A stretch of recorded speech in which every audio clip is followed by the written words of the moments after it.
In this video tutorial, I will teach you how to use UCard at Kroger. So you can use your UCard for in-store shopping at Kroger. But keep in mind that it can't be used for delivery or pickup orders via Kroger app.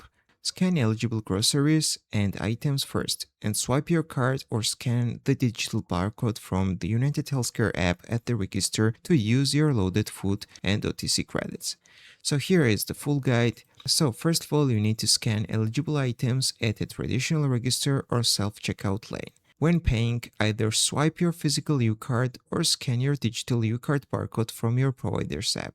The system will automatically deduct the cost of qualifying items. If your card includes non-eligible items such as alcohol, pay for them separately using the cash, debit, or ABT card or any other method.